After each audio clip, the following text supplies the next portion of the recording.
Hello, I'm Isaac Hayes III, founder and CEO of Fanbase. Listen to what I'm about to tell you.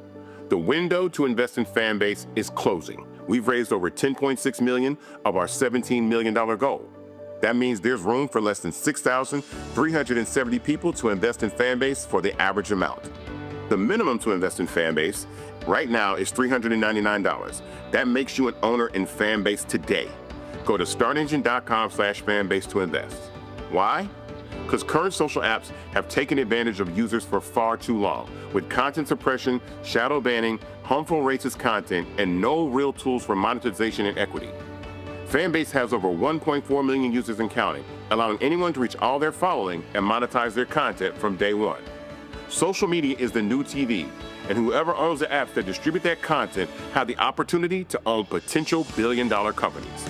While big platforms with uncertain futures are failing to serve their users, Fanbase is stepping up to fill the gap. Don't wait until it's too late. Invest now, invest for yourself and your future. Go to startengine.com/fanbase and own the next generation of social media.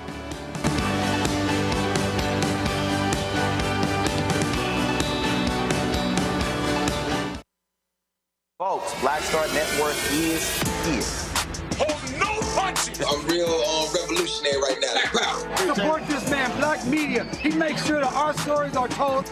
Thank you for being the voice of Black America, Roland. Stay black. I love y'all. All momentum we have now, we have to keep this going. The video looks phenomenal. See, there's a difference between Black Star Network and Black-owned media and something like CNN. You can't be Black-owned media and be scared. It's time to be smart. Bring your eyeballs home. You dig?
Friday, May 2nd, 2025, coming up on Roland Martin Unfiltered, streaming live on the Black Star Network. It is the revenge tour of the twice impeached, criminally convicted felon-in-chief Donald the Con Trump.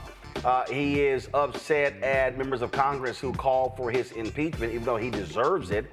We'll be joined in studio by Congressman Al Green to talk about this. Also, CNN's Van Jones sat down with some idiotic black Trump supporters. Where do I show you the stupidity that they uttered during that interview? Also, Senator Raphael Warnock rips the first 100 days of Donald Trump. We'll have that for you as well. Plus, in tonight's edition of the Crockett Chronicles, Congresswoman Jasmine Crockett breaks down why the federal MAGA budget cuts will hurt many Americans. Also, we'll have part two of my conversation about how what happened with Shadur Sanders is not racist, but it's racial. We'll talk with the co-founder of Urban Edge Network, who will tell us about what he had to deal with in corporate America. Folks, it's time to bring the funk. I'm Roland Martin Unfiltered on the Black Star Network. Let's go. He's got it. Whatever the miss, he's on it. Whatever it is, he's got the scoop, the fact, the find. And when it breaks, he's right on time and it's rolling. Best believe he's knowing. Putting it down from sports to news to politics. With entertainment just for kicks, he's rolling. Yeah, it's on roll, y'all. Yeah, it's Roland Martin.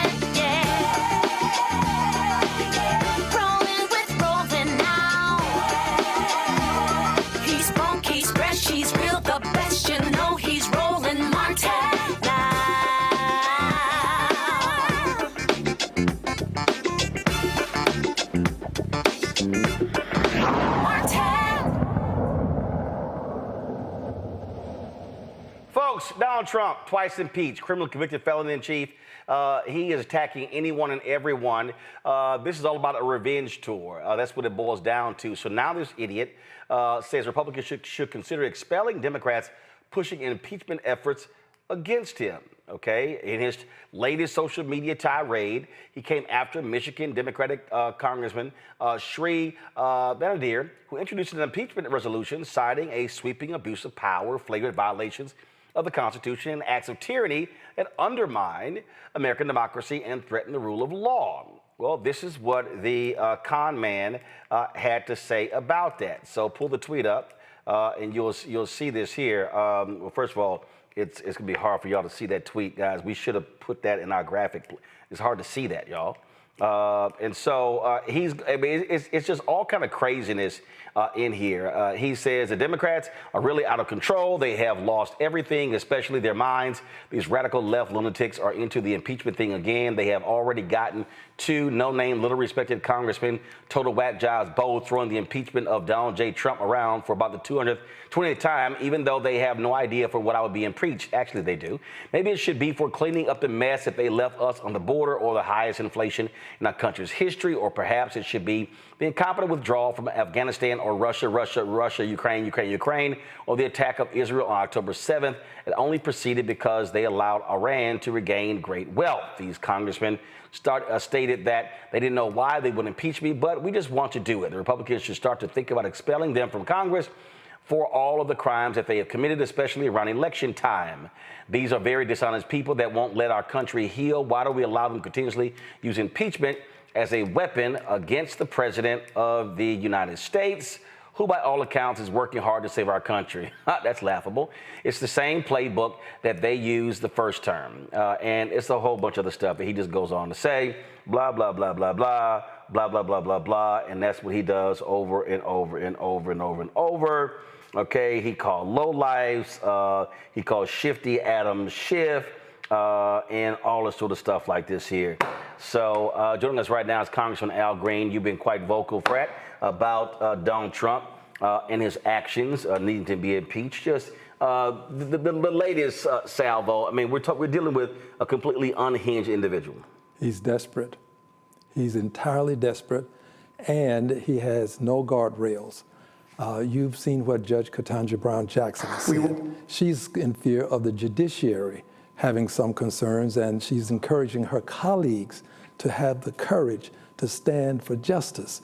This man who has been convicted, as indicated, 34 times, twice impeached, desires to be a dictator.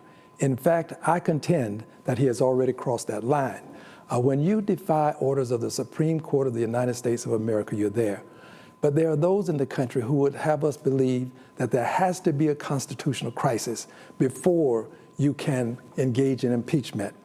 They would want us to wait until the tanks are rolling into major cities and taking over capitals. This is our time to deal with it before we get to a point of no return. I believe that impeachment is imminent. I believe that is necessary. I pray that my colleagues will see the same. But whether they do or not, I will introduce articles of impeachment. They will be read on the floor of the Congress of the United States of America for all the world to know why Donald John Conman Trump should be impeached. I mean, here's what's crazy. He gave an interview the other day with Terry Moran of ABC, where he literally said he doesn't necessarily have to follow the Constitution. That's right. Says it. Yes, he has confessed there, but he also had this meeting in the White House with the president of El Salvador, and at that time, he and a number of his key cabinet officials, they went on to talk about how the man's an illegal alien and how he's a member of some sort of crime, a gang. But here's the point. It doesn't matter what he's done. In this country, you're entitled to due process of the law. Doesn't matter what you've done that violates the law. You still have that right to say, hey, you got the wrong person. Hey, this is something else, and I'm not associated with that. He never had that opportunity. But it's not about him as much as it is about you and what can happen to you if we allow this to happen to him. If it can happen to one person, it can happen to another. And if it can happen to another, it can happen to me and possibly you. We talk about lack of due process. We talk about just him cutting, we just saw last night, issues an executive order. He just can't cut the corporate or public broadcasting. I mean, he thinks he can do whatever the hell he wants to do. Well, he is now governing by executive order. That's what it is. And each of these executive orders will have to be appealed, they'll have to be litigated, and it takes time to do this. In the meantime, he is now having his executive orders fulfilled. And then we have to come back and people have to be rehired. He is disrupting the lives of the American people. But more important than this, my dear brother, he is inculcating fear into our society. There are people who are afraid to take him on. Well, I'm not. I'm going to take him on. Mr. President, I'm coming for you. I'm coming for you. I will not be intimidated. I'm going to bring articles of impeachment against you. Well, on that particular point, you've got people who are afraid. There are people who are afraid to protest. They're afraid they might get, called a terrorist. And you can't just let this guy get away with whatever he wants. There has to be accountability. He has to be challenged. When he won't obey the orders of the court, right, and when the Republican-controlled Congress will not take up its constitutional mandates against him, that only leaves Democrats. And Democrats can do what they may. I'm a liberated Democrat, unbought, unbossed, unafraid. I have said that I will impeach. I will say it again. He will be impeached. But let me add this. People of the country, understand this. When this man crosses the line and fulfills his desire to be a full-time dictator, he's a part-time tin-horn dictator now. But when he fulfills his desire to be a full-time dictator, it will be too late. You don't wait until there's a constitutional crisis, and you don't have to have one to impeach, and you don't wait until there is a dictatorship. You do this to prevent the dictatorship. You do this is the patriotic thing to do for a person who wants to stand for liberty and justice for all. Again, it's just crazy what we're seeing, and you're dealing with someone who's completely unhinged. And then this creation of a Department of Government Efficiency that is not even a real department, allowing individuals who are not properly vetted, who have not been, who have no credentials, making these decisions. He's just running roughshod, and frankly, Republicans are saying nothing, doing nothing, not even holding him accountable. They are truly pathetic in how they are dealing with this. Absolutely. And you are eminently correct. DOJ, the department, well, presidents don't create departments. Congress can create a department. They can't. So what he has now is a fake department. He had a person with a chainsaw who who was lauding what he was able to do in terms of cutting salaries, cutting people.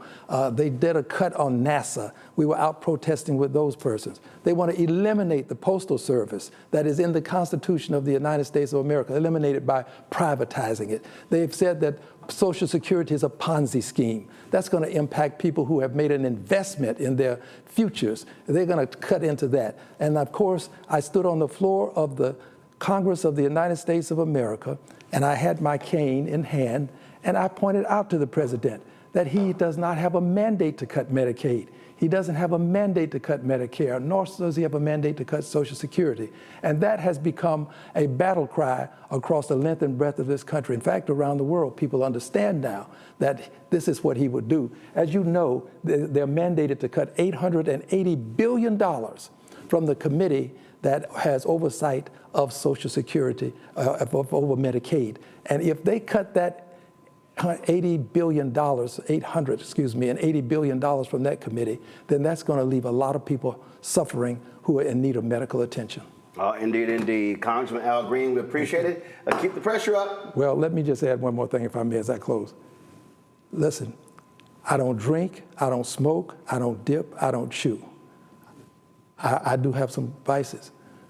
But remember this, if I am missing, I'm expecting you and this station, you, dear brother, to demand some accountability for what happened.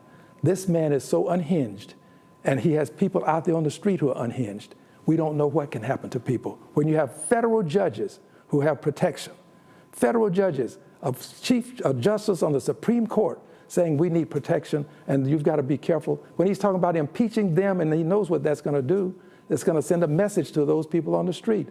So I just expect you to make sure that there's some accountability. That'll happen. All right. You can bank on that. All right. Thank you, Brad. I appreciate it. Thanks a bunch. Folks, going to a break. We'll be right back. Roland Martin Unfiltered on the Black Star Network.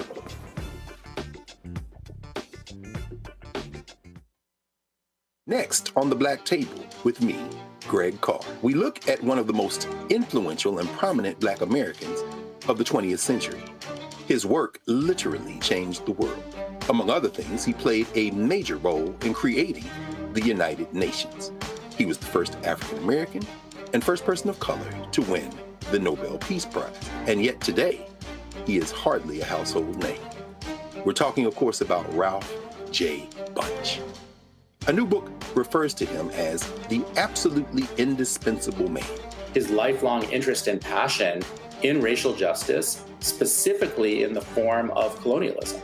And he saw his work as an activist and advocate for the Black community here in the United States as just the other side of the coin of his work trying to roll back European empire in Africa. Author Cal Rostiala will join us to share his incredible story.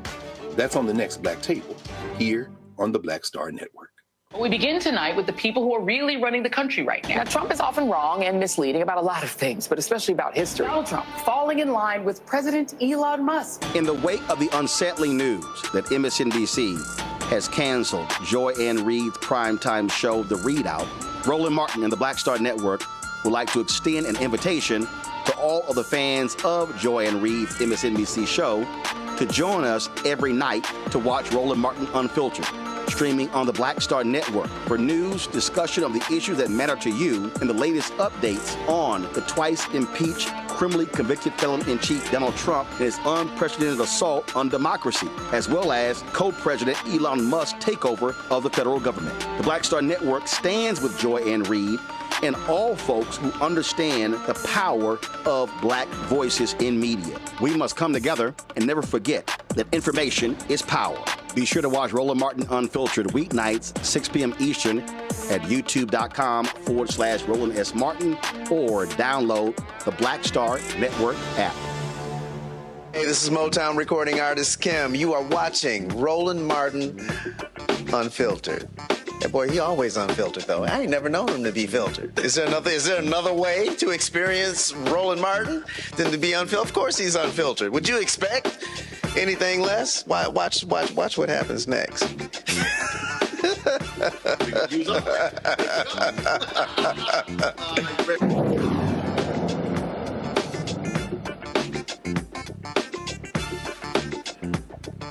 All right, folks, welcome back to the show. Let's continue our conversation with our panel, because I'm telling you, what we are witnessing is just shameful and despicable. Dr. Zachary Kirk, educator and content creator out of Atlanta. Morgan Harper, director of policy and advocacy, American Economic Liberties Project out of Columbus, Ohio. John Jackson, a U.S. Marine vet and former Democratic strategist. Glad to have all three of you here. Zach, I'm going to start with you. I mean, the thing here is this here. This idiot said, I want to be a dictator. Then he goes, oh, only on the first day. And Sean Hannity laughed about it, and the Fox News, and everybody, oh, he's just joking. He's just joking. He's just joking. He's not serious. But when you look at these actions, when you look at this attitude where you can do whatever you want to, cut whatever you want, fire anybody you want, no accountability whatsoever, it's just absolutely insane. Zachary, I think you're on mute. It is insane. And not only is it insane, this man is being enabled by the only levers of constitutional power that can reel him in. We have a Congress that is refusing to act, and we have a Supreme Court that has that's refusing to act, and that's allowing him to run amok and drive our country into the ground. He is taking power, usurping powers that have never been granted and given to a president. This is the United States. This is a country of no kings. Yet we have someone trying to be that. We are in a constitutional crisis, as House Minority Leader Hakeem Jeffries has said over and over and over. And I just want to say to Congressman Green, I'm so thankful that you brought him here, that he was able to address the American people, because the members of our CBC have gone above and beyond in regards to their work in sounding the alarm and being on the front lines. Where are the rest of the members of Congress? We have an entire party, the Republicans, who are enabling this and making sure that his authoritarian dictatorship takes place. We need to see some conscience in the Congress that goes beyond our CBC. These people we elected these people to do a job, and now it's time for them to do it. Our country and our democracy depends on it. Yeah, but they're not going to listen. They're not going to do it because this is about power. I keep telling everybody this. This is about power. It's control. Morgan, that's what it boils down to. They're not going to do anything. Yeah, I mean, I think at this point it's pretty clear that for a lot of Republicans in Congress, all of this is pretty baked in. All of this being, Trump, a lot of his moves in trying to consolidate power in the executive branch. I mean, I'll give a real specific example. We saw that Trump went ahead and fired 2 of the Democratic federal trade commissioners, and that's a bipartisan independent commission. It wasn't just the FTC. He tried to do it at the National Labor Relations Board as well. He's trying to do it everywhere because there's consolidating power, like you're saying, Roland. And we didn't hear a peep from any Republican member of Congress. And what's even more hilarious if you want to call it that, but it's all disturbing, so not really that funny at all. But the Republican chair of the Federal Trade Commission, just a day before, had given a whole talk in public in Washington, D.C. about how important it is for the American democracy to have bipartisan commissions and registered dissent from a person of a different party if they don't agree with where the majority is going. And then the next day, Trump goes ahead and fires those commissioners. And what does this guy say, the chair of the commission? Cool, rubber stamp. We just proceed with our work. Well done, President. So, I think if you are a Republican member of Congress at this point, if you are a Republican appointee in a position in government, you are not at all likely to be somebody that is about to say anything that's happening out of the White House is problematic. In fact, quite the opposite. I think if you want to both keep your appointment and also get reelected to Congress, I think the game that's being played here is you got to just fall in line and pretty much co-sign on anything that's happening. John, I'm very clear. I have zero respect for any of these people. I cannot respect them. I can't listen to anything that comes out of their mouths. They talk about the rule of law, and it doesn't matter. They just say whatever. Their gross mistreatment of people It is evident in how they act and how they move and how they respond. And I don't give a damn about any of them because they are despicable individuals who ignore the law to stand with this thug, Donald Trump. And that's what he is. He is a thug. So I think it's important to understand how we got here. And how we got to this place is misinformation one. Misinformation one in 2024. For those who were on the fence, maybe not hardcore MAGAs who decided to vote for Trump, for those who decided not to vote and weren't engaged and thought it didn't matter. We had a choice. We could have avoided this. And so a lot of folks are wondering how we go forward. And I want to bring up an example of Roland Martin doing the right thing. I saw Roland Martin on the Patrick Bet-David show, sitting down with right-wingers, holding his own, being attacked, and holding his ground. That's what you're supposed to do. You're supposed to stand up even when it's tough, not be chummy like Gavin Newsom was with Steve Bannon and Charlie Kirk. He did not put out misinformation. We must never miss a chance to dispel the misinformation that got us to this place. A poll recently came out that said 1 in 4 Trump voters is feeling a little bit of regret.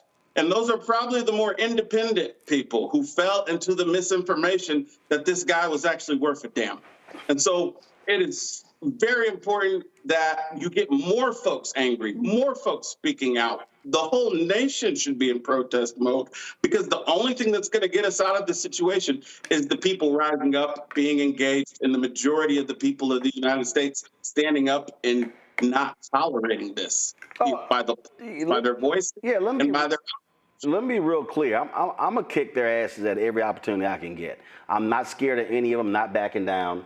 You know, and you've got, and the problem that you have is you've got some black folks out here who run their mouths on YouTube and Instagram and who feed this nonsense and what they always, Democrats are just failures. It is always just nonsense, frankly, that you hear from them.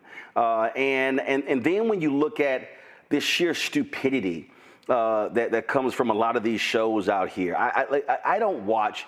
Let me be real clear. I don't watch these cable news shows because they're awful. But I definitely, but that was this conversation on CNN, and it was a really stupid conversation.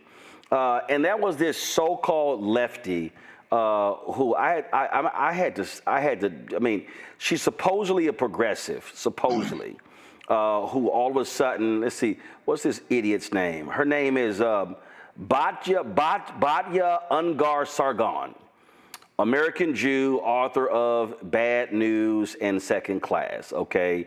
And she claims that she identifies as a MAGA lefty. And this is how she described herself. She says she's Trump's, she said Trump's pro-worker, anti-war, socially moderate America First agenda was a Democrat's platform for a century. Now it's MAGA. I'm deeply humbled by everyone who reached out to share that this resonated with them. She was on Bill Maher.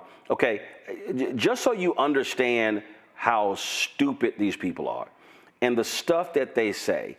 And they love talking about the Constitution, the Founding Fathers, all this sort of nonsense. I mean, listen to this unhinged nutcase as they are talking about I'm going to get it set up in a second, due process. Let me get it all set up first. But these people, Zachary, they're like the hell with the law. Now, these are supposedly the law and order people, but now it's like, the hell with the law, and they don't care. And then what their whole game is, well, let's position Democrats and let's okay, y'all are fighting for this guy in El Salvador. No, they're fighting for the fucking law. And as black people, we know what failure to get due process looks like. We know what that means. The youngest person ever put to death in America was a young black kid who did not get due process. So we know that real well. Due process is when you're lynched and you never even were charged. Just some white folks said you did it. That's called lack of due process.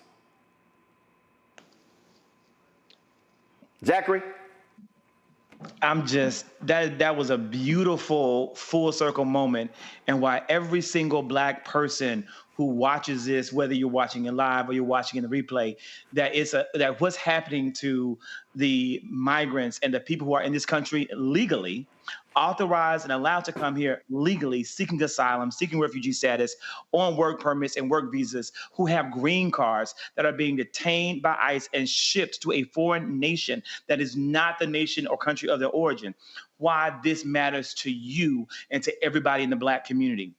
They are testing and pushing the rule of law to see what they are able to get away with and what level of resistance will be given by the people. And as sure as my name is Zachary and I am Black as Black can be, they're going to do the exact same thing to our Black asses too, as soon as they can. That's the entire point of all of this. They started with one marginalized group, and it's going to spread from group to group to group to group. And we can't sit back and we can't be complacent and say to ourselves, well, that's not going to happen to me, because our day is coming, and it's coming a lot sooner than I'm afraid many of us are thinking. And we heard that echoed in what Representative Green said. I'm going to be honest with you, Roland, I'm still stuck at his warning at the end. And I don't even know to what extent it was a warning as much as it was a call to action and a plea for help. This man knows what is happening in Washington. This man knows how serious the threat of Americans' democracy's crumbling really is. He knows the rights of the people are being taken away. He knows what's going on. And he literally made and to me, in the best platform he could, on right here with you on Roland Martin Unfiltered, letting all of us, the people that need to know first, know what's really happening. Morgan. Yeah, so I have a few thoughts. One, completely agree. I mean, I didn't see the clip that you're talking about on Bill Maher, Roland, but if someone is saying that they don't understand why we would care about what's happening to the man who's been deported to El Salvador, I really question your logic, because just has been said by the fellow co-panelists, by you, by Congressman Green, that this is not limited. Once you start violating laws, it can impact anyone, and there can be always a fabricated justification for doing that. So that, completely agree, ridiculous.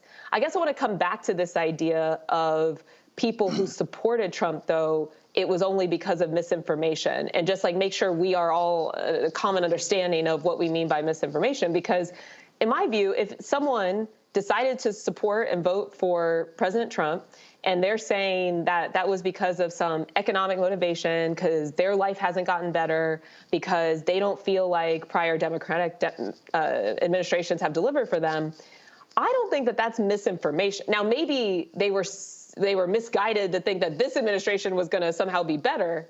Maybe so. But just that they don't feel satisfied by what's come before, I don't put that in the category of misinformation. I don't put that in the category of an irrational position to be landing on. And I do think it's very important for us to be honest about that when we do start thinking about what comes next. And if whether it's a member of the CBC or, a Democratic member of Congress that does respect the Constitution, that does want future presidential administrations that are going to uphold and honor the Constitution, if that's the goal, is to get somebody like that elected, then I don't think that we can neglect all these other reasons that people are giving for why they want change and why they are willing to take, what we might categorize as somehow irrational steps to try to get that change, because their lives haven't actually improved. And we've got to talk about that. We got to be honest about that. And we have to find a way to motivate them to either vote differently, or probably even more relevant, to turn out to vote at all, which I'm guessing is a larger category that's going to be relevant for Democratic politicians that are trying to win elections in the future. Those that have opted out of showing up to vote altogether. Oh, I mean, I understand that. I understand that. But I think the point that John was making, and it is a real one, that when you look at the information that is going out, when you look at what is being fed to the public, and then when you begin to understand how people are responding to that, it makes a difference. And I was talking about this, crazy, outlandish, unhinged conversation that was taking place on CNN. And when I was, watching this, I was sitting here going, okay, this is the stuff that people are being fed. what we have to recognize is that, and especially how social media is operating, the algorithm is feeding you the same stuff, and they're purposely doing it. We know for a fact that TikTok changed their algorithm to appease Donald Trump. We see what Elon Musk is doing. When you talk about, I saw something else. I saw this where an engineer at Twitter said Grok, what this is Twitter's AI, whatever, they said was positioned, was augmented to appeal to the right wing. So these things are happening. I'm gonna play for you. I'm trying to find. We'll get this clip ready. I'm gonna play for you. This was Van Jones talking to 3 black Trump voters in North Carolina, and one of them specifically talked about the issue of where he got his information from. Roll it. You do well. And here we are in South Carolina with 3 Trump voters. You weren't always a Republican. No. Actually, I come from a family that was like super Democratic. My first time voting, I voted Democrat. I voted for Joe Biden. What about Trump appealed to you? Am I allowed to cuss? Yeah, you can. I mean, part of it is he's an asshole. I like authenticity. You voted for Obama then you voted for Hillary Clinton in 2016, but 2020 you voted for Donald Trump. What made the change? I began listening to someone, her name is Candace Owens, and I read her book, and it just opened my eyes to maybe he's not this person that I have been led to believe that he was. So you voted against Trump in 2016, Yes. But then in 2020 you voted for him? Absolutely. Why? I saw how things were going during his first term, and I was pleasantly surprised, and I was pleased with what was happening. I saw the economy getting better. I saw country relations in certain countries getting better. What are some things that he's doing that you do like? For me, I like the border. I just don't like the idea of someone coming here illegally and getting benefits that can serve my community. So that's the reason why I support him on that border policy. When you think about the border, you think about people coming here who are getting more help than people who live here and who were born here. Yeah, and I got that perspective not from news channels. I got it from social media. TikTok is like a holy grail. We even see it with the things that we learn about the United States government outside of the United States. People are showing Americans, hey, look at what's going on. Do y'all know that your government is doing this? Have you seen this? Have you looked at it from this perspective? You know, people, when they think about a Trump voter, they usually think about like a white dude with like a red hat on and a pickup truck, and y'all are not that at all. So Donald Trump's team went in, they took down Harriet Tubman's picture for a quick minute. They're trying to like knock out the black museums. What does that have to do with the price of eggs, and how does that impact you? In some ways, it's a slap in the face. In other ways, I don't care. I care more about how I'm going to take care of my children. I don't think the average American cares about that. I know I am sick and tired of seeing black people sit there and complain about something, but not taking action and steps to actually try to change things in an appropriate manner. Under the Trump and Biden administration, they came to certain agreements with police departments to be less brutal toward the black community. Trump has now ended all that. How does that help the black community? I have a lot of issues with police reform and just with how police officers are treated as a whole. My husband is currently going through the process to become a police officer. The amount of hatred that cops get, even the best ones, I think has become a huge problem, because it has been, especially around election times, when it definitely comes out of like, oh no, the cops are bad, the cops hate you because you're black. They're immediately deemed as evil. This man is talking about running for a 3rd term. Now, what do you think about that? The 3rd term, for me, absolutely not. I think it's at the end of these 4 years, it's time to move on. This is a prime example of him trolling people, because people have said, they're like, oh, if he gets in the office, he's going to be a dictator. He's going to try to run for a 3rd term. So he's like, okay, y'all think I'm going to do that? I'm going to mess with y'all and say this to take y'all out. I thought you loved this man because he's so authentic and he's such a truth teller. But you need to know the difference between somebody trolling somebody, and this is a prime example of him being a troll. If you had to do it all over again, would you vote for Donald Trump again, yes or no? Yes, I would. Now, in the future, I am not a diehard Democrat or diehard Republican. If there were a Democratic candidate who was more aligned for me, then I would vote Democrat. If you go back in time, would you vote for Donald Trump, yes or no? Yes. I think I might know the answer on this next one. She said yes. It's immediately yes. No, I'm sorry. If you had to do it all over again, would you vote for Donald Trump, yes or no? 1,000% absolutely yes. John, those are three of the dumbest people I've ever seen in my life.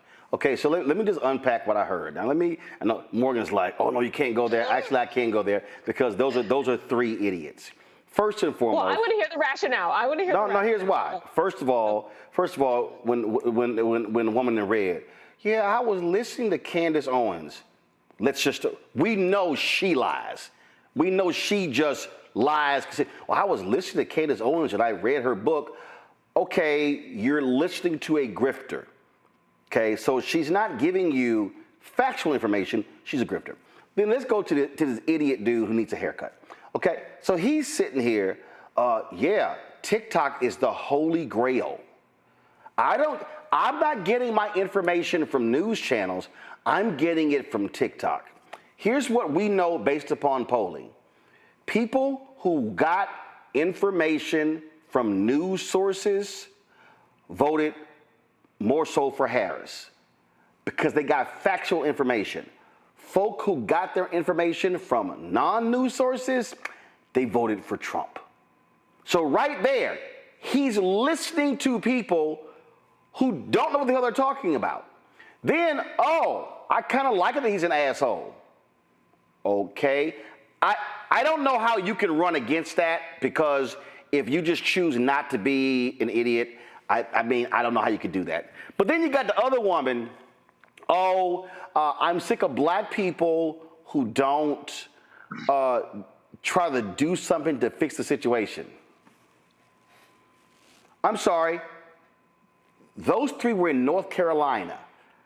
I recall something called Moral Mondays. The environmental justice movement began in that state. They have been fighting fascism in North Carolina since Obama won in 2008. And then there's, my husband's trying to be a cop and these bad things they say about cops. Would you like us to do the roll call of black people who have been killed by cops? Would you like for us to actually do that? I mean, so people like that, I mean, to be perfectly honest, there are some black people who I think are so delusional and so out to lunch, you're not going to reach them. I don't believe that that's who you should be going after, not those three. You're not going after them, okay? Because if you're so willing to believe lies, and then you promote the lie that you heard, and it's not even remotely factual, then what in the hell, how in the hell do you counter that level of stupidity? So I can comment on this. From working on campaigns, we have a universe of voters we call persuadables. And a previous comment stated that there are some things that Democrats, liberals need to improve on. And Roland, you touched on it. Informed people voted for Kamala Harris. But here's the problem here. The majority of Americans are still not college educated, and Democrats slipped with every non-college educated demographic. Even with Black Americans, that was Trump's strongest group of Black Americans were Black people without a college degree.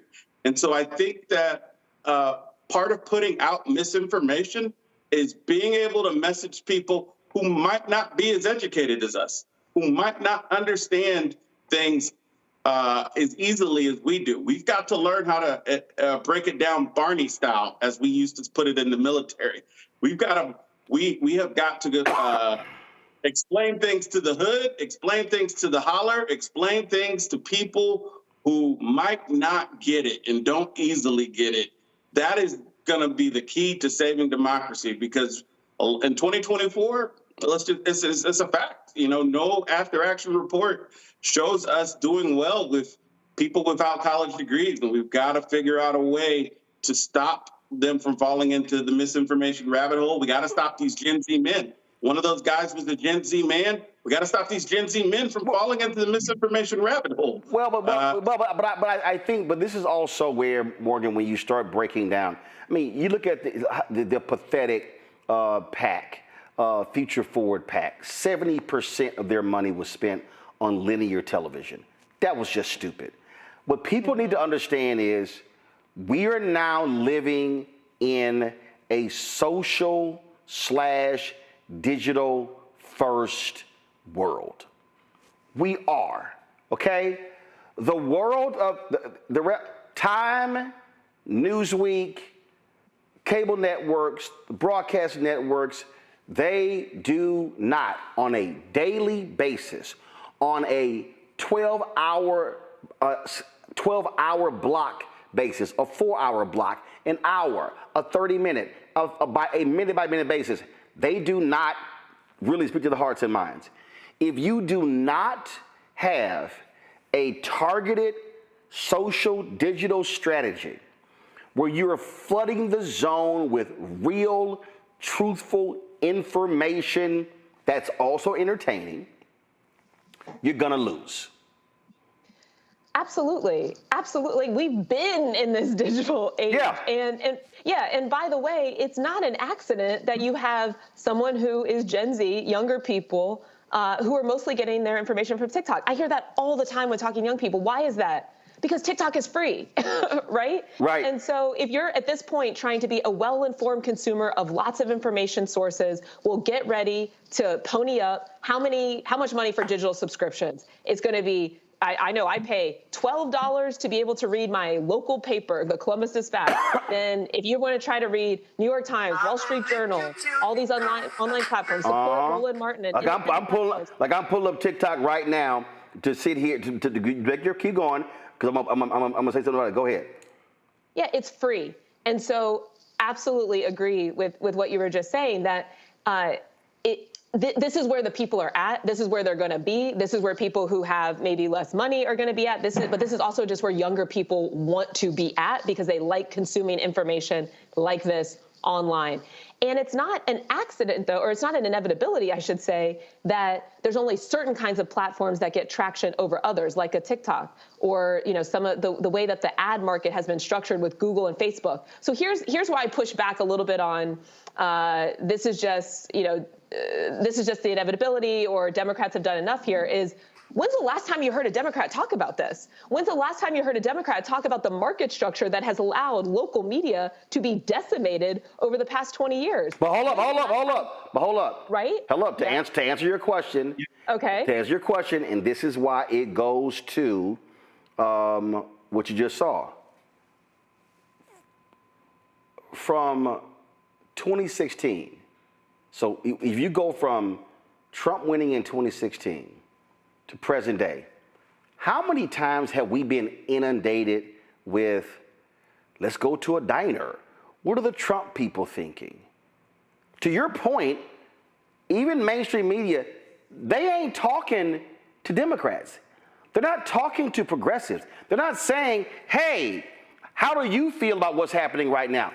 Everything, and again, this is where we have all of these media people, all of these media folk, they are centering Trump, and it's by design. And it's it's like they're really concerned, and it's because we had 6 years of economic anxiety, and I was like, that was bullshit. So what we have to also just recognize is what is also being fed to people. What's being fed? We talk about Trump and the administration on this show every day, but we're telling people what they're doing. I'm not interested in all, like, you heard that woman sit there and go, oh, he's just trolling people about a third term. No, he's not. Well, yeah, that's the one thing I very strongly disagree with. See, but here's the thing, Morgan. But this is my point, though. The problem is every time Trump said some crazy shit, people went, "Oh, he's not serious. Oh, okay, I know he says he's gonna be a dictator. He's not being serious." So we are now back to 2011 of playing footsie and playing games with this guy. I'm telling you, I was at CNN. And I remember one day I was on, and Heidi Phillips was the anchor, and I said, anytime Donald Trump comes on CNN, we should have a crawl at the bottom that says, "This is for entertainment purposes only." This is no lie. I get an email from Ken Jouts, the executive vice president at CNN, who tells me, do not criticize Donald Trump coming on our air. That night, I think Obama gave some speech, it was something economic speech, and Piers Morgan had Trump on his show for the whole hour, offering commentary on economics and world affairs and everything along those lines. And I remember saying, man, fuck Ken. I was like, why the hell is this dumbass on CNN? I mean, I just started tweeting. I didn't give a damn. I'm like, whatever the hell. But this is what happens. So when folk just dismiss his crazy, but his crazy then shows up as policy, then it's like, oh, I didn't think he was being serious. We told you he was being serious. And so this is why, and then people say, I remember early on, well, you know, we can't get upset with every little thing he's doing. I'm going, if you give this thug an inch, he's going to take 100 miles. And so I just think Democrats and progressives are still in this, well, what do we do? This is where you go, you throw everything. You hit them with everything. You are in media constantly. You make it this is warfare. This is information warfare. You do battle 7 days a week. You don't take a day off. That has to be their posture. Otherwise, oh, we don't see y'all saying or doing anything, so I guess what he's doing is okay. But I do want to come back. I agree with that, Roland. Hold up, Morgan, go ahead. Okay, just to finish the thought, I do agree with all of that. As we've discussed, all of the constitutional violations, the complete destruction, the infrastructure of government is a huge problem and needs to be called out every single second. I think my point and what the clip was just showing us from those interviews is, but doing that alone is unlikely to be enough if the goal is to get a different kind of president in 4 years. How do we know? Because these people are saying they are not persuaded by that. And these are people that are saying they would vote in different ways. And I want to come back to especially what that guy said about how are my kids' lives improving? So in addition to the critique of all of the bad things that are happening, and this has to be the learning from 2016 over the past 8-9 years now, is what are we filling the void with? What are we saying that we Democrats, right? Okay, right? What's the vision? What's the plan? And if there's not as much time spent on that, then we are very likely to continue repeating the exact same pattern and lose. Well, I don't know who's going. Zachary or John? One of y'all want to say something? Go ahead. I just wanted to add in, Roland. When you said that the Americans are sitting here saying what's not going to happen, or he's just joking, or it's in jest, he's trolling. You know who believed him and took him at his word? Canada. We're sitting here in America when this man talks about annexing Canada, taking over Canada, invading our neighbor to the north. We're sitting here making jokes about it, talking about red, white, and blue land for Greenland, making jokes and laughing at it, where the Canadians sat down and we completely shifted the outcomes of their most recent election to where now they have a liberal prime minister and a liberal government put in place. They took the threat of Donald Trump seriously, and we haven't done that. And when we talk about looking at these people that we just saw, that proves and highlights exactly what you just said about the media. CNN didn't come to find people from the Black Star Network, from Roland Martin Unfiltered. They didn't get your viewers. They didn't go to the people when they want to talk to Black America who are really ingrained in a part of the work of Black America. They went and found people that listen to Candace Owens. These are not lowly educated voters. These are high bullshit voters. That's what they're consuming, bullshit from Candace Owens. And that's who they platformed. CNN is the problem when it came to that right there. CNN is a problem. Yeah, I mean, John, go ahead. CNN is just trying to be the grown-up version of Fox News. They're like, well, you can't say it that way. We're going to present it in a more professional manner. But they do a good job of spreading misinformation by having complete bullshit on and calling it fair and balanced. So, and then they'll get mad when a Roland Martin wants to tell the truth. They get mad if any black or liberal reporter wants to tell the truth. That's more a violation at CNN than spreading misinformation. So CNN has played a role in eroding our democracy. They just don't do it as blatantly as Fox News or Newsmax. Folks, Senator Raphael Warnock stood with other senators in challenging first 100 days of Donald Trump's presidency, and he, of course, was had a few words to say. Here he is right now. It didn't take us long to see what this Trump administration is all about. This is the worst first 100 days that this country has seen in a very, very long time. We are witnessing an all-out assault on our Constitution, an all-out assault on our norms and our values, an assault on the pocketbooks of ordinary people, but in a real sense, an assault on the spirit of the American people. They are trying to convince us that our neighbors are our enemies. We should know better than that by now, and we do. We went through a deadly pandemic in which if my neighbor was sick, while she was sick, I was potentially imperiled because it was an airborne disease. That didn't make my neighbor my enemy. That means I have an invested interest in my neighbor's health care, in my neighbor's ability to be covered. And so while there are politicians who want us to be wary of our neighbors, we ought to be wary of politicians who want us to be afraid of each other. They're trampling due process, striking fear in communities all across our country. They're firing the federal workers who serve our veterans.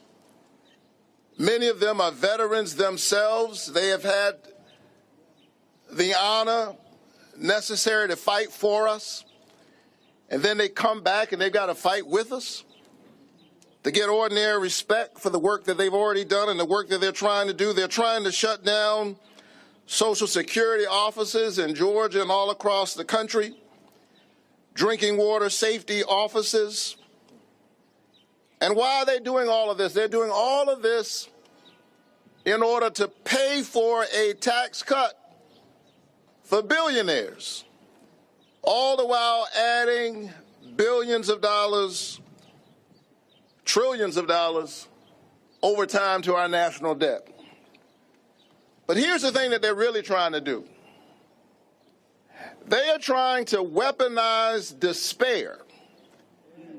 They're trying to so beat us down that we will be too soul weary to fight, and it's our job to prove them wrong. This country does not belong to the people in power. The power is in the people.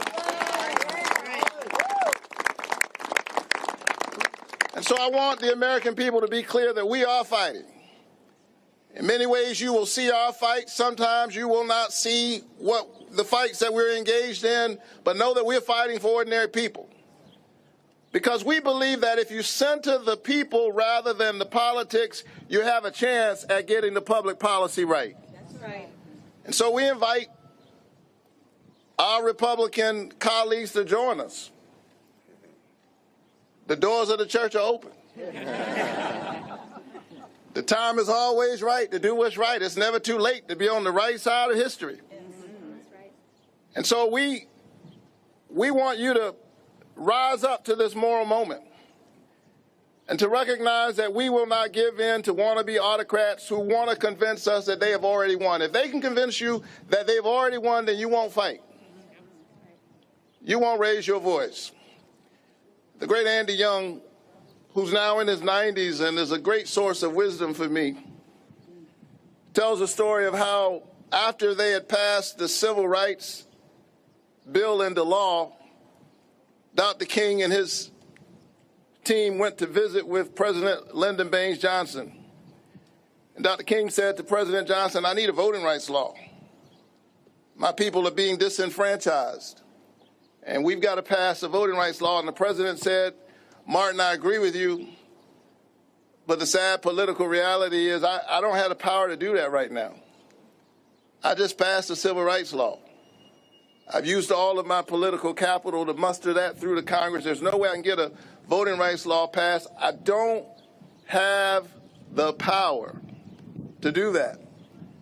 And they left the meeting, and the team was feeling all dejected, and somebody said to Dr. King, what are we going to do now? He said, well, the president says he doesn't have any power. I guess we're going to have to go and get the president some power. And so I've been thinking about that story a lot lately, because everywhere I go, and I know my colleagues have the same experience, people are asking us, what are we going to do? Will you fight for us? And the answer is yes, we are fighting for you. But Selma was about creating the context for the change that you want to see in the world. And so know that as we fight on the inside, we need you to fight on the outside. And we will prove once again that this is the United States of America, and at the end of the day, it's the people who have the last word. Love has the last word. Justice has the last word. Righteousness has the last word. And we will continue to fight. But see, my idea of fighting is not capitulating. And I believe this here. John, I'll start with you. Democrats should say, we will not vote on any nominee, on anything, on any bill, on any appointment from Donald Trump. There has to be absolute, total blockage.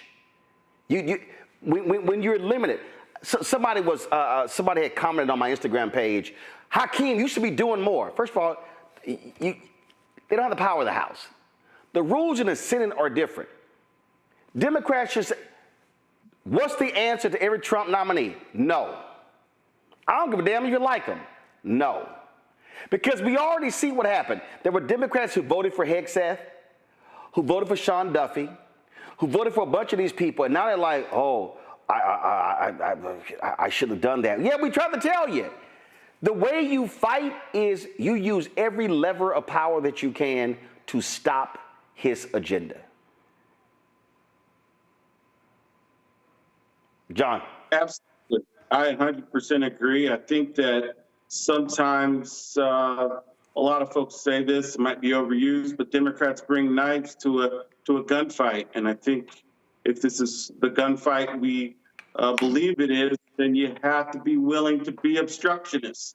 You have a certain set of centrist Democrats who are afraid of being called unruly and afraid of being called obstructionists. But when you are dealing with an authoritarian president, the thing you're supposed to do is obstruct. You're supposed to stop him. So absolutely right. No Trump nominee should be getting through right now because none of them are qualified to do the job. You've got this guy, Ed Martin, Zachary, Ed Martin, who Trump, first of all, attorney for those white domestic terrorists who he appointed. So he lies before the Senate and says that, oh, yeah, I wasn't familiar. You know, with these racist things this guy was saying, this Nazi sympathizer, even though they literally have him on a podcast discussing it. He appeared on 150 times Russian state media. I mean, we can go on and on and on. And so this is the perfect example. Hell no. That nomination ain't moving forward. That's where you put pressure on Chuck Grassley and say, don't even vote on his nomination. You have this is a battle, and you must act like it. And we have got to get, and in the swing states and the swing districts. And we have to put more pressure across the board. Yes, no Democrat can vote yes. But we have to also put more pressure on Republicans who are in swing districts to make sure that their constituents are holding them accountable so that they also vote no on these nominations. We need to roll out those clips. We need to roll out what this man has done. We need to make sure that people know that and spread it all around those swing districts so that those Republicans feel an immense amount of pressure from their constituents because they barely won their seats. They barely are controlling the House, and we have to flip it. And that's the strategy that we need to be employing to move forward. And it's not happening at that rate. And instead of us getting Republicans to flip, they're getting morons. That's not the right thing to say. They're getting vulnerable Democrats like the guy. No, they're morons. They're morons. I'm gonna call them what they are. I'm tired of playing footsie with moronic people. But go ahead and finish your point. That was the point. Like they're convincing Democrats to fold. The Republicans are putting pressure on vulnerable Democrats, and they're the ones flipping to vote with the Republicans instead of the Democrats putting pressure on vulnerable Republicans and getting them to fold. There are more vulnerable Democrats in the House than there are more vulnerable Republicans and Democrats. We should be able to apply more pressure and get more Republicans to vote with Speaker Minority Leader Jeffries. He should be getting more Republican votes on his side. Well, but again, they're scared of him, Morgan. And here's the deal. He's a perfect example. So the U.S. Army has confirmed that on Trump's birthday in June, there's going to be a big military parade in D.C. that coincides with the celebrating the Army's 250th anniversary. Okay, so let me tell you how this is going to play out. Democrats are going to go, well, I think we should go because, the parade is really a celebration of the Army. No, it's not. Donald Trump wants one of those Kim Jong-un Russian military parades that salutes him. This is where Democrats say, nah, we ain't going to that. And in fact, if I'm Democrats, you know what I'm going to do? I'm going to throw my own celebration of the U.S. Army. And I'm going to, see, my deal is I'm sorry, all that bullshit on inauguration, yo, if I'm Kamala, hell no, J.D. Vance, you and your wife ain't riding in a limo with me. Take y'all ass, get another car. And in fact, I ain't even going to the inauguration. The mistake is when you want to uphold institutions, you normalize him. He gets to give you the finger at other things, and his supporters go, right on. We with you, Donald. Right on. Well, and I think that's my... Hold on, Morgan, go ahead. I was just going to say, I think that's my exact point, Roland. I mean, as long as you're letting someone else set the agenda, and even if it's an agenda that feels completely unconstitutional, illegal, out of control, whatever, fill in whatever word you want to plug in there, if you're not presenting an alternative agenda, they will continue to dominate. And so I agree. I mean, yeah, norms have been broken. If you're a sitting member of Congress right now, why would you give into it? Why are you voting for all of that? But also, what are you pointing the public to? And I'll just give one concrete example, right? Very much appreciate the words from Senator Warnock. Obviously, an extremely talented orator and doing a good job as a senator. But here's what I would love to see out of all of the people that were in that picture. Do the same type of event, but make it about breaking up pharmacy benefit managers, something that a lot of Republicans support, that a lot of them are sitting in there right now, that they would love to be able to pass a bill that they've been fighting for a long time to bring some relief to some independent pharmacy business owners, that they're too chicken to actually push for and go against the administration. Democrats own that. Have a protest outside. Say we're going to be the party that's actually going to lower drug prices and break up these monopolies of CVS and Cigna and Aetna, all of it. We're going to break it up, and we're going to bring relief to Americans all over this country, including our service members, and put them on the defensive, right? Force their hand, make the conversation about something else. Yep. But if it's just the critique, it's not going to be enough. Right, and also do what Bishop William Barber always emphasizes: have impacted people speaking. have impacted Exactly. people speaking and not just the politicians. All right, I got to go to a quick break. We come back.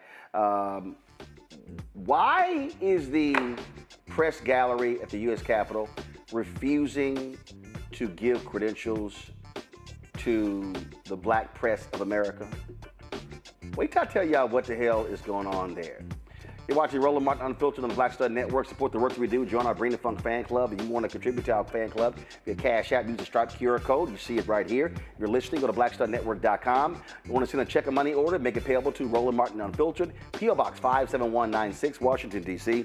2037-0196. PayPal, R Martin Unfiltered, Venmo, RM Unfiltered, Zelle, Roland at RolandSMartin.com, Roland at RolandMartinUnfiltered.com. Back in a moment.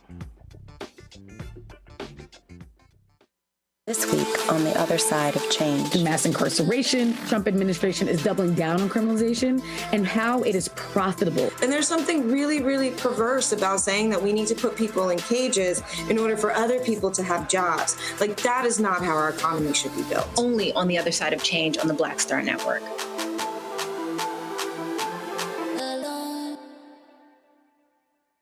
I'm Russell L. Honoré, Lieutenant General, United States Army, retired, and you're watching Roland Martin Unfiltered.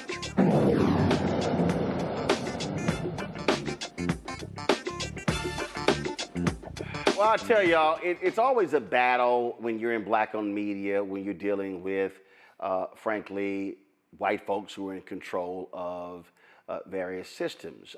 And I can tell you the numerous times when you talk about working red carpets, when you're talking about trying to get credentials to all kinds of different things, I mean, it's always difficult for black-owned media. Well, guess what? There's not a single black-owned media organization listed as a member of the Daily Press Gallery on Capitol Hill. For months, the NNPA, Dr. Ben Chavis, April Ryan, and others have been trying to secure permanent credentials for April, Stacey Brown, and Lauren Victoria Burke, who all write for Black Press USA. Well, Stacey and Lauren join us right now to discuss how this has been going on. And Stacey, this has been a battle for a decade? Oh, it goes beyond that. I mean, you remember your old buddy who used to run, was the editor of the George Curry. Newswire. My man George Curry. George had this. Even the great George Curry had the same issue, Roland, and it's still an issue. And thank goodness we have fighters like Lauren Burke who's been pushing this issue as much as anybody. So, Lauren, what the hell is the deal? Like why are they? I mean, first of all, people don't know who is this group, and who do they work for? Do they work for the government, or do they work for other media outlets? Who are they, and how are they deciding that Black Press USA, which writes for all the black papers across the country, isn't deserving of a credential? Well, the press galleries rolling on Capitol Hill are staffed, of course, by government employees, and then there's a standing committee of journalists for each gallery that decides on credentials. And so when you apply for credentials, that standing committee, made up, of course, of journalists, make that decision. There's several press galleries, of course, that cover the different forms of media that we have. You have the radio TV gallery, you have the periodical press gallery, you have the daily press gallery, you have the press photographers gallery. When I first came to Capitol Hill, I was actually a federal employee. I was a staffer. An intern for some senators. And then I got into the media. My first real media job was ABC News. And my first credential was with the radio TV gallery because I worked for Cokie Roberts. Cokie Roberts at that point was a member of the standing committee. So in those days, it was pretty easy to get credentials, I think, not just because I was affiliated with Cokie Roberts, but because that gallery, run at the time by Larry Janzik, who was a great guy and still a great guy, now run by a guy named Mike Mastrian, who's also a great guy, has always been a great gallery in terms of openness. I think the rules are just tighter for daily press and periodical press. And by the way, the Black Press USA is really a daily black newswire that feeds 230 black newspapers across the country. So it's basically a black wire service. So This has been going on for years, as Stacey said. I think it was going on before George Curry, actually. I didn't pay too much attention because I was getting my credential, I think, as a freelancer at the time. I'd gotten one from The Hill, and I'd gotten one from Associated Press because I was a contract photographer for Associated Press as well. But for some reason, Black Press USA has not been credentialed and cannot get credentialed. And this has gone on way too long. And at this moment, Roland, my attitude is now I am done talking to the people that I have been talking back and forth with for years. I think that the only people I will be talking to about this issue moving forward will be members of Congress. Now, if I lose the argument with them, I've lost the argument. But there's something wrong here when Gateway Pundit can get a credential. And by the way, I'm not here to argue against anybody else's credentials. I believe in the First Amendment, whether I agree with any other news organization or not. I don't care if it's Daily Caller or the Gateway Pundit or the 19th or anybody else. There's a lot of news organizations that are credentialed, and they deserve the right to cover Congress and be there and question members of Congress. But I think Black Press USA deserves that right as well. And I'm getting really tired of this discussion, particularly when Dr. Ben Chavis, and April Ryan, who is a historic journalist, can't walk in there and get credentials. There's something wrong with that. So for people who don't know, do you need this credential in order to bring a camera in order to do interviews? Why do you explain to people who don't know why you need to be credentialed if you go to the U.S. Capitol?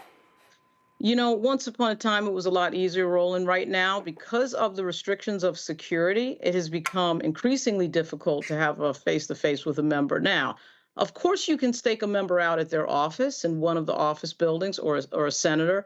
What they do now, though, they close down the plaza during votes, and they close down the areas outside where there are press conferences occasionally, which are known as the Triangle and the Swamp. Shout out to Frida Murphy, who's a staffer for Yvette Clarke, the chair of the Congressional Black Caucus, who came to get me outside one time when I could not get to the position where the press conference was in, which is right outside the Capitol steps, which is called the House Triangle. So if you have a credential, you're allowed in that space. If you don't, you have to leave. Correct. And the cops put barriers up so that you cannot get on the plaza of the front of the Capitol. That used to not be the case. That's a fairly recent development, probably in the last 2 years. Understandable with everything with Jan 6. I'm not trying to criticize the security on Capitol Hill, but you need a hard pass more today than you did when I first started. No question. And make no mistake, and I know obviously you know this, Roland, but this is not just about a press pass.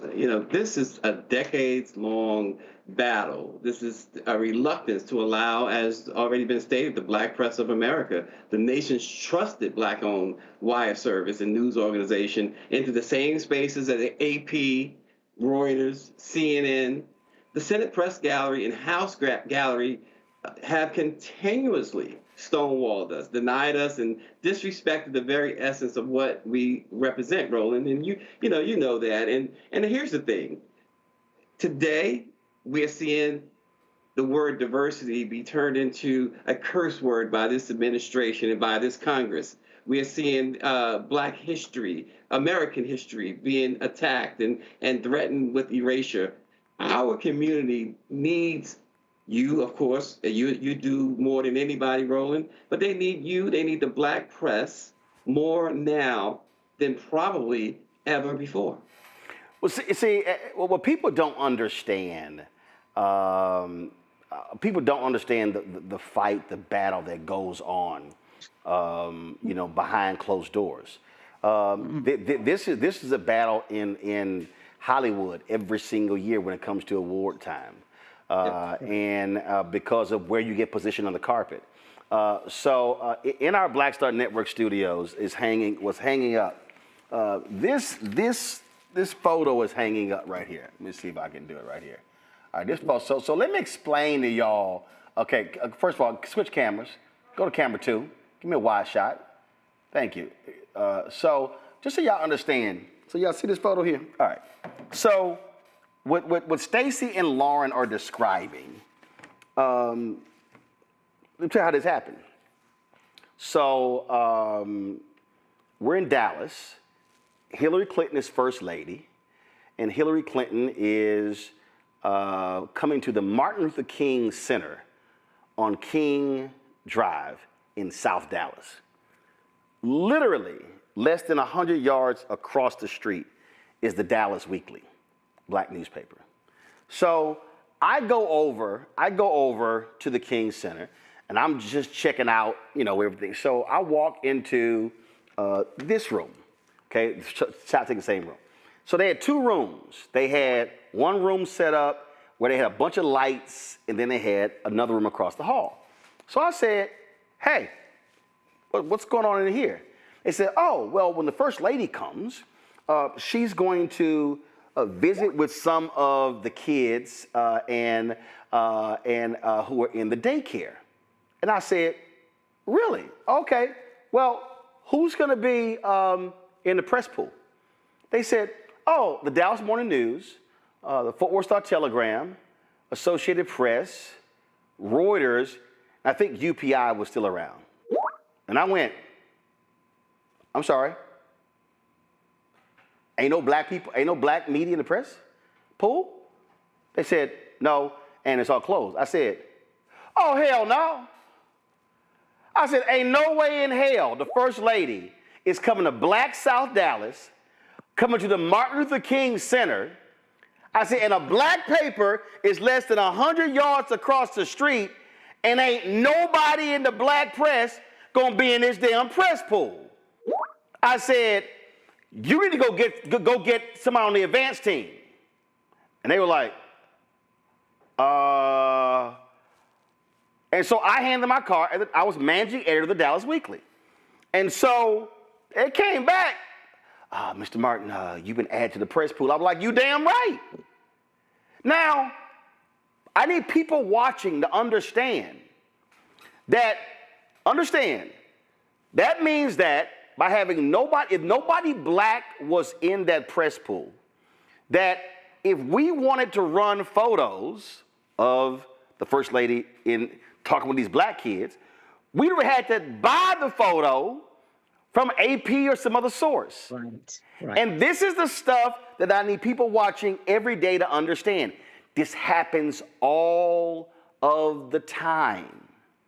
It happens all of the time where we show up to political events and white media, they've got positions staked out on the dais. They've got power, they've got internet, and ain't nothing for black media.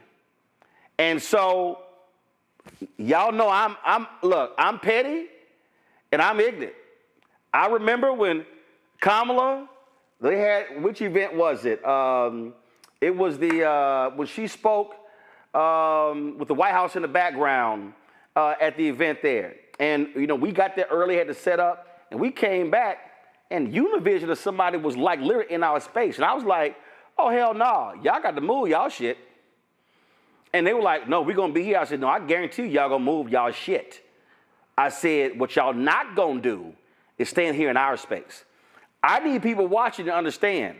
I've made it clear to campaigns. No, y'all going to give us a prime spot. See, people, I'm telling you, the public has no idea the battles that black-owned media has to contend with behind the stages. When you go to the convention, some people have a permanent pass to be on the floor. Then they have another system where they give you a pass and you got to swap it out every 15 minutes. And I'm like, nah, Roland ain't getting that 15-minute bullshit. The only way, and I'm going to make this final point. Let me pull this up. Because, see, this is why I need people to understand why this matters. Because y'all might think, oh, man, I'm just sitting here lying with this here. Okay, here's a perfect example. How many people recall seeing this image right? Give me 1 second. Agree. How many of y'all recall seeing this image right here? That is the shot of Monetta Sleet Jr., Ebony Magazine, and that's the photo of Bernice King on the lap of her mother, Coretta Scott King, at Dr. King's funeral. Do y'all know how that actually happened? The press pool was Jim Crow white. They would not allow Ebony Jett in the press pool. Simeon Booker, Lerone Bennett, went to Coretta Scott King and said, Mrs. King, the white journalists are not going to allow Ebony Jett to be in the press pool. And Coretta Scott King said, you let them know that if Ebony and Jett are not in the press pool, there will be no press pool inside of the church. That is the only reason Sleet got into the press pool, and he captured that image, and that's how he became the first African American to win a Pulitzer Prize for photography, because Coretta Scott King said, ain't gonna happen. Right. And it is about being in that position and being allowed to be in that position. And along those lines, Roland, the other thing for the Black community I think is very important at this time of budget cuts and all that is that you hear so much online, Roland, with regard to the Congressional Black Caucus isn't doing this and isn't doing that. We've heard that for years. When you don't have Black Press USA in the room to report on what they're doing, there's the false idea that they're not doing anything. Right. But there's no one there to tell the story. So because white media not gonna talk to them. Nope, and that is why we for years have implored the CBC to make sure not only to talk to us, but in a situation like this, Roland, really, quite frankly, they should be stepping up and saying, well, listen, the same way Mrs. King said, if Ebony and Jett is not in here, then no one's going to be in here. We're not talking to nobody if we're not talking to the Black press, if we're not talking to Roland Martin. So what's next? Lauren, what's next? What's next is a bunch of conversations with members of Congress, and some of those have started already, and quite frankly, they're very receptive, and they hear us. They hear, what's going on here. You should know, too, Roland, that Byron Donalds, the obviously Black Republican from Florida, wants to rename the press gallery, the House Press Gallery, after Frederick Douglass, which I actually think is a noble idea, don't get me wrong, but it's filled with irony given the fact that there's very few Black reporters in that gallery. I actually don't know that Congressman Donalds is aware of that. I'm actually trying to find him to talk to him about that. And I suspect that when he is aware of it, he's going to be not happy about it. I know that we, sometimes make fun of Black Republicans, but I have a feeling that he's going to not know what we're talking about right now. And, it's a chicken and egg thing in the competitive advantage, just like you said about Monetta Sleet, Roland. It's like you lose competitive advantage when you do not have a credential and you cannot be in position to get the news. It's a huge, huge problem right now. Well, let me know when y'all decide, when y'all want to organize, let's say 50 or 100 Black journalists to roll up on Capitol Hill. And who's the dude who's not saying yes? He's actually not a bad guy. I don't give a shit if he's not a bad guy. He ain't said yes. See, I don't give a damn. No, I've known him for a while. That's fine. Listen, you can know him for a while, but he ain't said yes. So all I'm saying is, let me know when we need to roll up, like the Halloran brothers in Strictly Business. You're right. I hear you, Roland. There's too many cooks in the kitchen, and that gallery director has a lot of people, that he has to deal with. I'm not saying it's easy. But I get it. I'm saying Black Press USA should have a credential. And what I'm saying is some folk don't respond until they feel some Black heat. I got you. Believe me, I got you. So let me know when y'all send up the bat signal. And then we need to roll up on them. Yeah, let me know when y'all toss the hat in the air, and so the cavalry roll up, because I ain't got no problem getting in somebody's ass. So y'all let me know. All right, you gonna swim across the water there? Huh? You gonna swim across the water too? Hey, I ain't gonna swim across the water, but I guarantee you, hashtag Team Whip That Ass gonna roll up in there.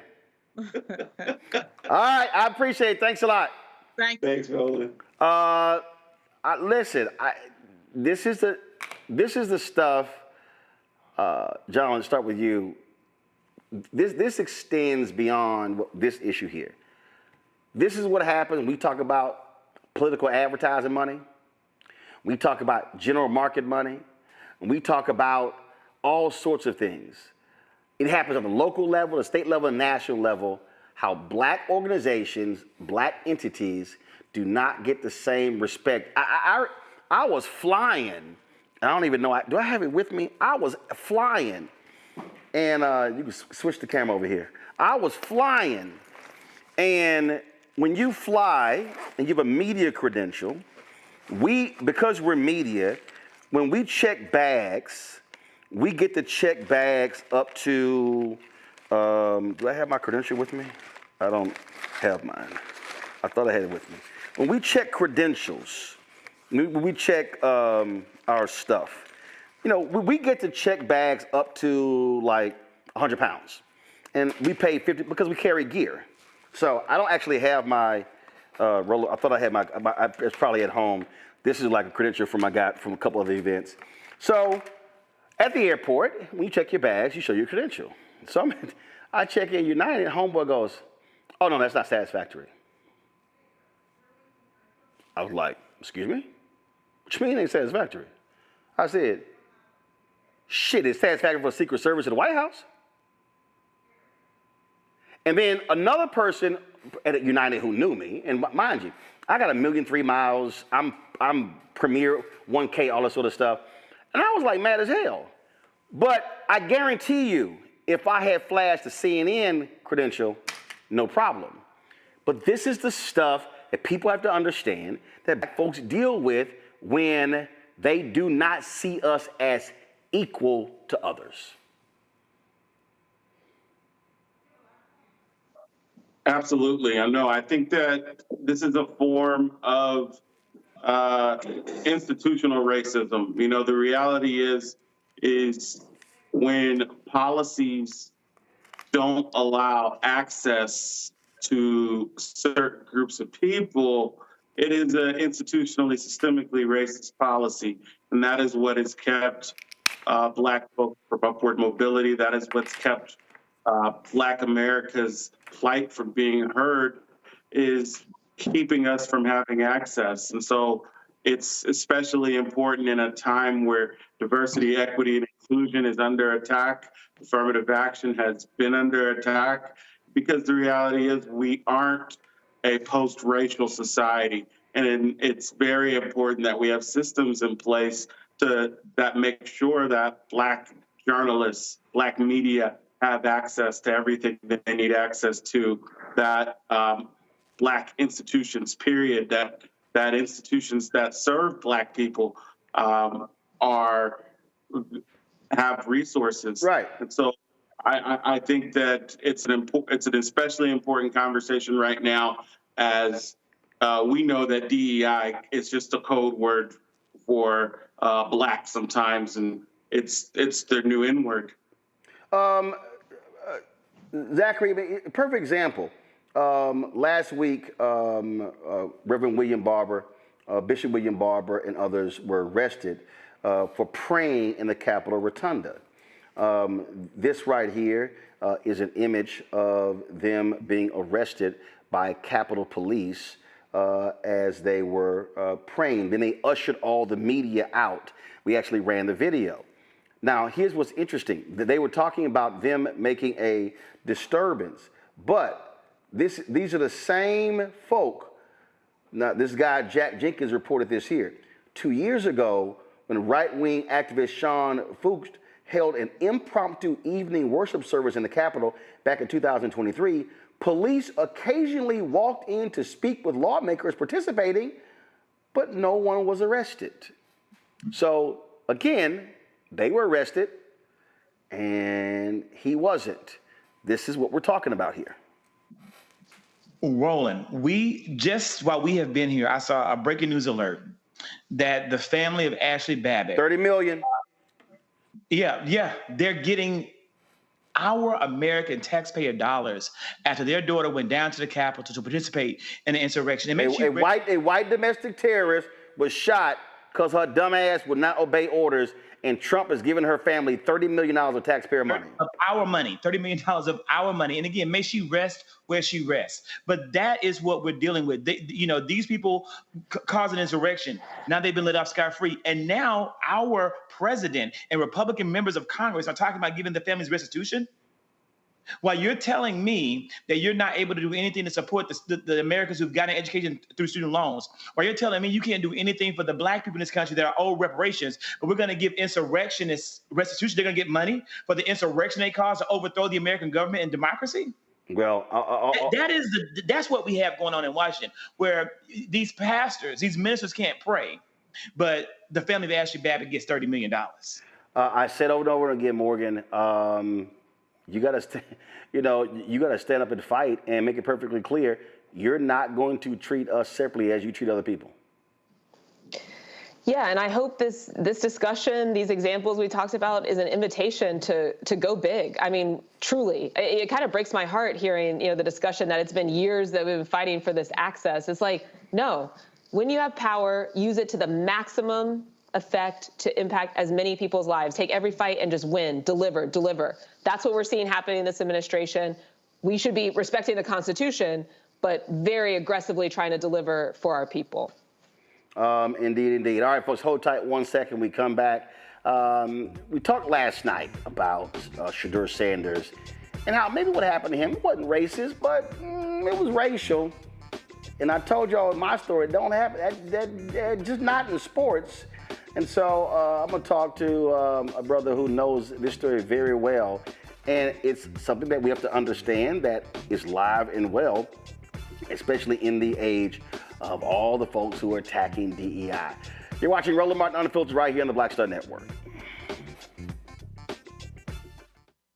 This week on the other side of change. Mass incarceration, Trump administration is doubling down on criminalization and how it is profitable. And there's something really, really perverse about saying that we need to put people in cages in order for other people to have jobs. Like, that is not how our economy should be built. Only on the other side of change on the Black Star Network. This is Tamala Mann. And this is David Mann. And you're watching Roland Martin Unfiltered.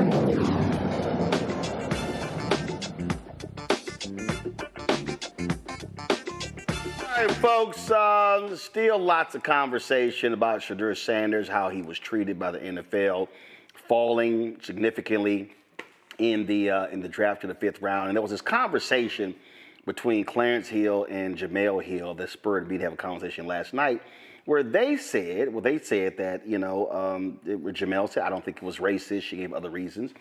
And Clarence said that, a lot of these white NFL execs are not used to dealing with a black athlete who's rich, who's a privilege.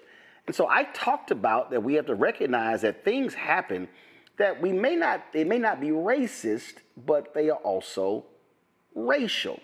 So I was talking about this last night with my frat brother Todd Brown, co-founder of Urban Edge Network. And he was talking about what he's dealt with his entire career. And I said, well, let's talk about it. So Todd, welcome back to the show. And so it was a lot of people were really surprised by the conversation last night because they did not fully understand when we talk about how something can be racial but not racist. And we were talking about how individuals, how jobs that you were offered or people you work with, and how white bosses put them on the fast track to success and riches. And here you are, smarter, more talented than them, and frankly got left behind. And they're like, well, you should just be happy with what you got. Yeah, well, Roland, it happened a couple of times. I remember earlier in my career, me and a white contemporary, we both were working together on projects, and we were exchanging contributions, and we were turning our work in and cross-checking it, where he would get an A+ and I would get a B-. And it got so clear that he actually complained about it. Then as my career advanced, I started seeing the same things where I would get favor and a lot of attaboys, but when it came down time for the productions, promotions, and the increase, my numbers were always less. And as I shared with you last night, I had a good friend we both were on an executive track, except he lived in a $350,000 house, and I lived in a $57,000 condo, and his salary was $70K higher than mine in the same group. Because I became friends with these people, white people largely, they shared information as if it was equal. So when we are emboldened and put in those key positions, Roland, what we often find is we may get the recognition, but we very seldom get what goes with it. And so it's a racial system where they're comfortable, and the track they had me on was good for a black executive, but it wasn't in line with what the majority was getting. I think Shador is experiencing sort of that recompense for being too bold. And what I wanted to share with you is that it happened to my kids. I have a child that worked at Google. Well, guess what? He was brought in 2 levels below his peer class. Same thing with my daughter, who entered Amazon with an MBA and a master's in public accounting and a CPA. And she found out that majority members who just had an undergraduate degree came in 2 levels higher than her. By the way, she went to the University of Texas, the #1 accounting school in the country. So we see this happen generationally, and it's more normal than we want to think about. And what I need people to understand is that over a 20, 30, 40-year period, we're talking about the loss of millions of dollars. And the response from white folks is, but you've done well. Right. Well, what's interesting about that, Roland, is I go back to companies, major media companies that I was at in 2000 and the 2010-12 timeframe. When I visit them on business in my current capacity as owning Urban Edge Network, I go back and I see the same white people that were in the roles that I was in. They're still there 10 years later.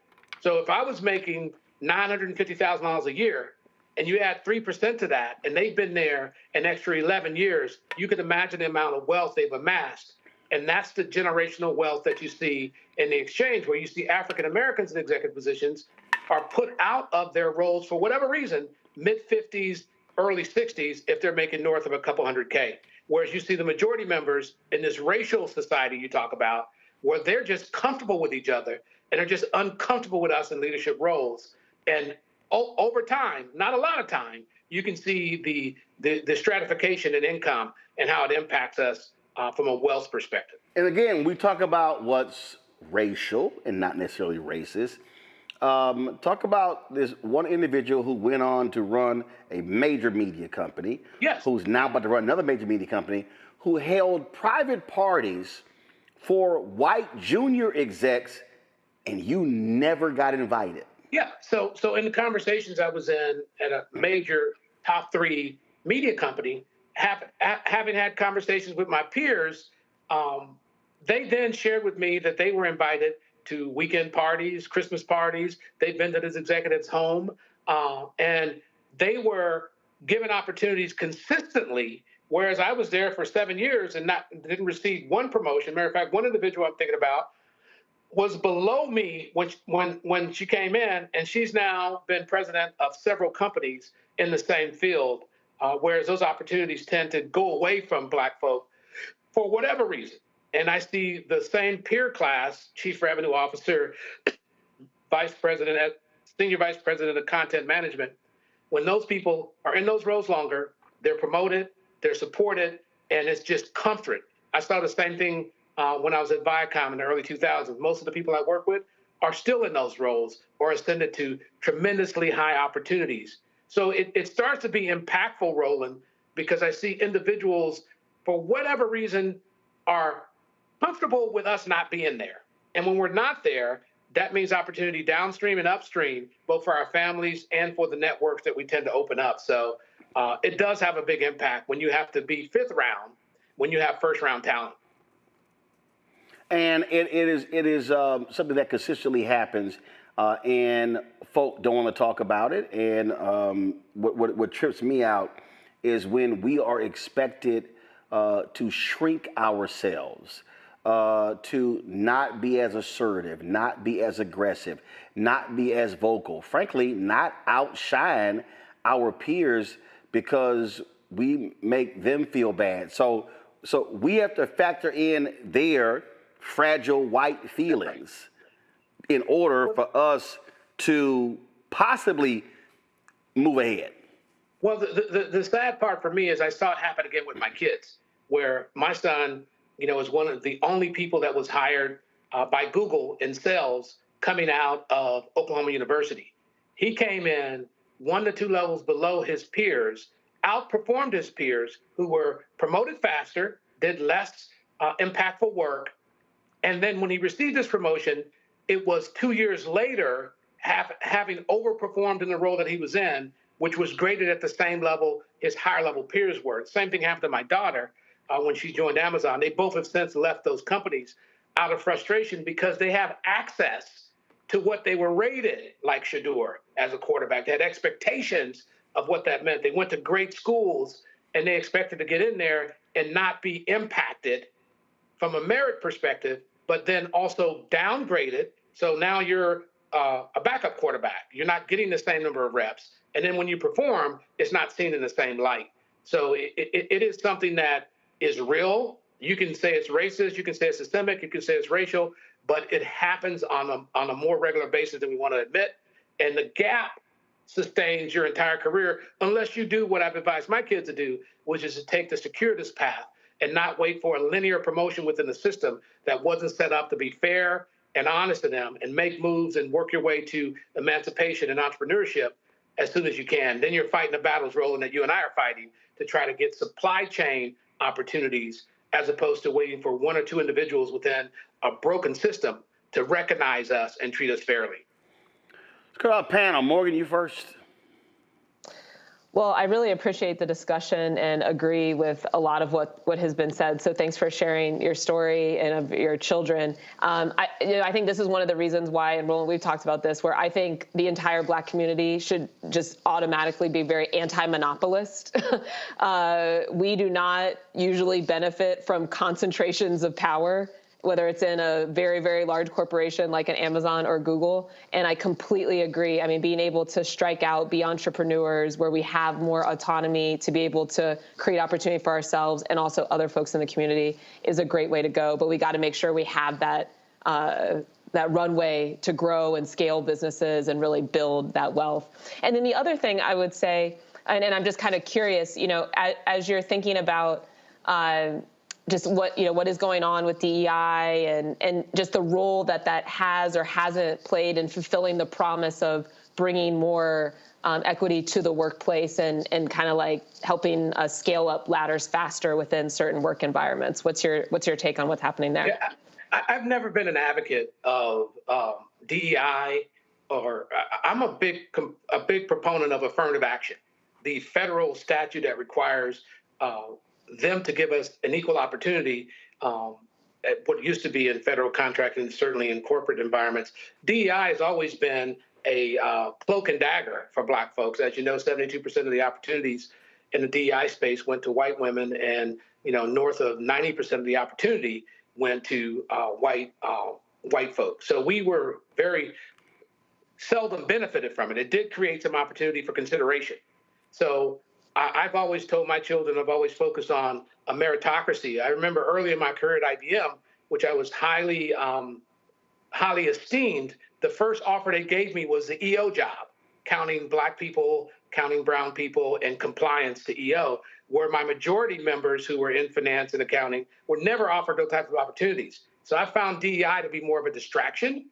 I found it to be more of a conversation around promoting a photo op than about the actual work of elevating, promoting, and integrating folks of color into the power of the business from a P&L perspective and their supply chain. So I've always told my kids that they need to be amazing, but they also need to recognize when they're not being treated right and then open the spectrum of opportunities for themselves. So that's my strong take on DEI.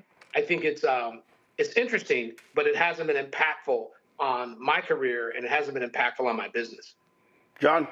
This is a very relatable conversation to me, as I have, outside of political consulting, spent a lot of time on Wall Street at financial firms. What happened to Shador Sanders on this NFL draft was so relatable to a lot of us as Black Americans, because let's face it, we're underrated. We don't, simply because of the color of our skin, it is racial, they don't envision us as being the part. And we have to be our number one advocate. Just like you've got to work hard, leave no margin for error, but at the same time, no one's going to advocate for you. You've got to be any Black person who has gotten anywhere in a society that wasn't, where we weren't meant to rise, has had to be their number one advocate, whether you're an entrepreneur or whether you're in corporate, and regardless of what industry you're in, even in the Democratic Party political consulting space, white guys with no experience get the big money gigs, the big campaign gigs before a Black consultant with the best resume you've ever seen.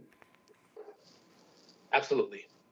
And so I think the relatability piece is we're all first-round draft choices. I find that Africans in America, when they come through whatever system they come through, when they go for opportunities, they tend to be well-suited for those opportunities. Now it's arguing for your values, positioning yourself with enough opportunity spectrum where you can have more than one team to go to. And it's free agency, but we have to actually be very assertive about making sure we get in front of as many people as possible so we can really feather out those opportunities and then take the one that makes sense. And then don't fall in love.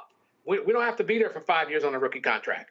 We've got to be there long enough to get those credentials that we need and either create an opportunity for ourselves through entrepreneurship or market ourselves to the highest bidder in the market space. All right, then. Todd Brown, I appreciate it, man. Thanks a lot. Thank you, Roland, as usual. All right, we come back. Job numbers came out today. Decent, not great, but if you listen to MAGA, oh my God, it's the second coming of Jesus. We'll be right back. On the next Get Wealthy with me, Deborah Owens, America's Wealth Coach, inflation is on the rise. Interest rates are high. Can you still thrive during these uncertain times? On the next Get Wealthy, you're gonna meet a woman who's done just that, living proof of what you need to do to flourish during these uncertain times. These are times where you take advantage of what's going on. This is how people get rich or richer. That's right here on Get Wealthy, only on Black Star Network. Now that Roland Martin is willing to give me the blueprint, hey, Cyrus, I need to go to Tyler Perry and get another blueprint because I need some green money. The only way I can do what I'm doing, I need to make some money. So you'll see me working with Roland. Matter of fact, it's the Roland Martin and Cheryl Underwood show. Well, should it be the Cheryl Underwood show and the Roland Martin show? Well, whatever show it's going to be good.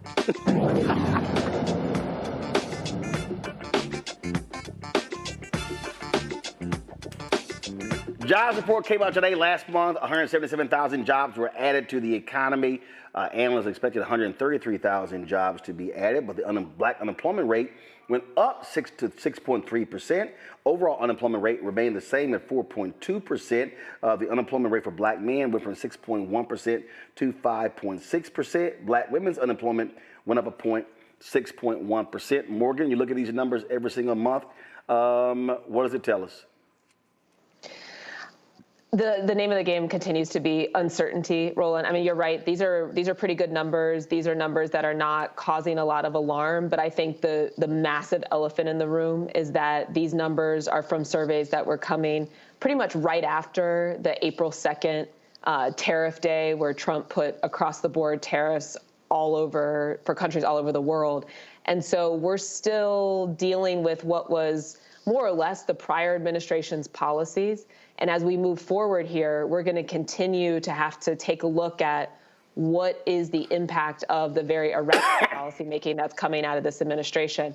And the other thing I would note is, and we're probably going to have to do that on a sector by sector basis. Like, what do I mean by that? It's like each market area. So when we look at where some of the jobs were gained, where some of them were lost, of course, we're seeing some of the losses in government jobs, not surprising, but not as many losses as we're likely to see. One of the things that's not captured in these figures is, the folks that are taking these buyouts, for example, from the government, that they're accepting the Doge buyouts, but they're going to be on the payroll, so to speak, for a few more months before they're officially out of the government.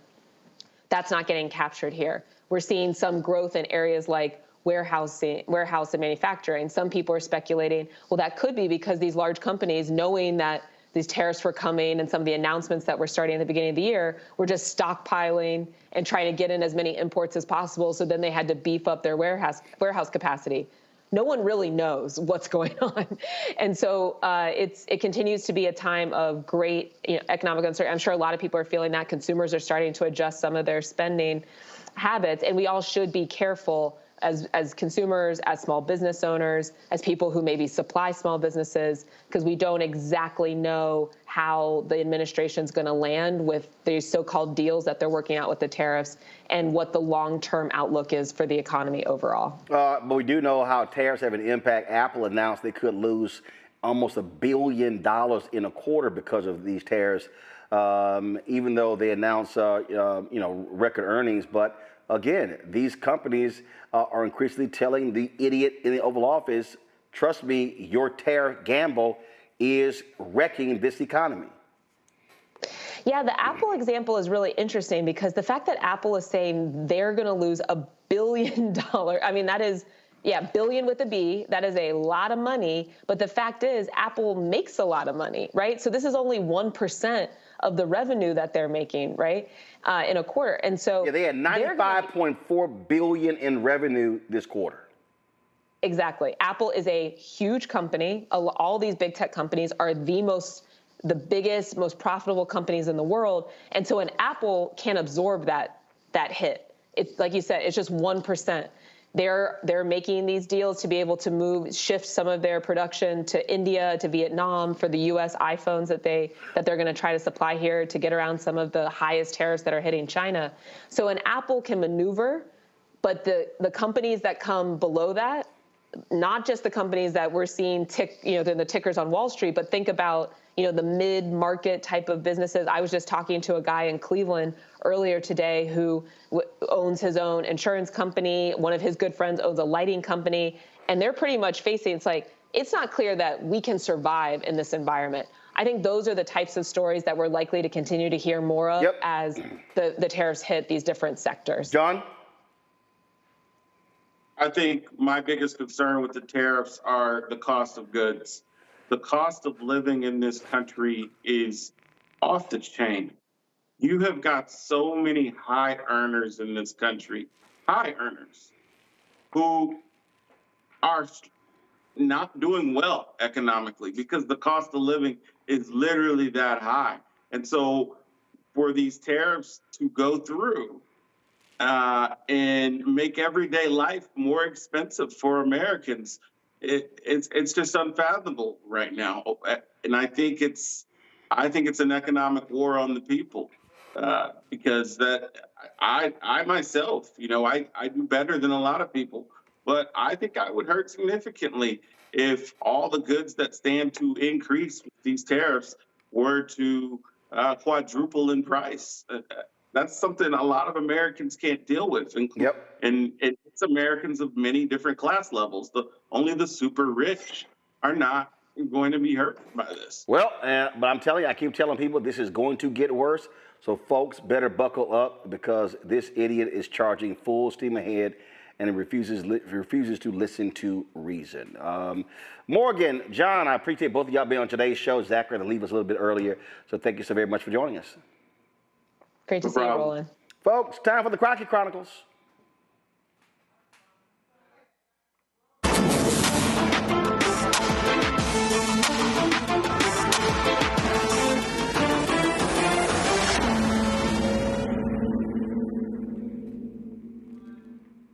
Earlier this week, Congresswoman Jasmine Crockett ripped into MAGA Republicans when it comes to the massive cuts they want to do to the federal budget. Watch. Briefly, thank you so much, Mr. Chairman. This is an amazing amendment brought by the brilliant, gentle lady out of Pennsylvania, because one of the things that we consistently hear every time we start one of these hearings is that the Republicans had a mandate, and that is why we ended up with Donald Trump. And I can tell you that as I traveled the country warning them that what is happening was going to happen, people would say things like the price of eggs are so high. And so this amendment specifically deals with issues around the consumer price index. So let's talk about the price of eggs, because for whatever reason, we've yet to have a hearing on the price of eggs when that was really the one big thing. And I remember the big guy that's in the White House saying that he was going to reduce the cost of eggs on day one. But what we see is that the national average price of eggs in March of 2025 was $6.23, a 6% increase from the previous month, a 60% increase year to year, and USDA said egg prices could climb 41% this year. When we start to talk about things such as our energy, in March, natural gas prices increased 3.6% and electricity prices increased 9%. Fuel and oil prices increased 0.8%. Utility gas services increased 2.5%. The national average for a gallon of gas is currently $3.17, nowhere near the $1.98 that President Trump claimed last week. I just want to make sure we get the facts out there. And finally, the other area that we typically talk about that really impacts everyday working people is housing. When we look at shelter prices, which measure the cost of housing, rent, lodging away from home, and owner's equivalent rent, it rose 0.2% in March. In February of 2025, home prices were up 2.9% compared to last year, selling for a median of $424,000. The number of homes sold was down 5% year over year. Listen, we are in a crisis.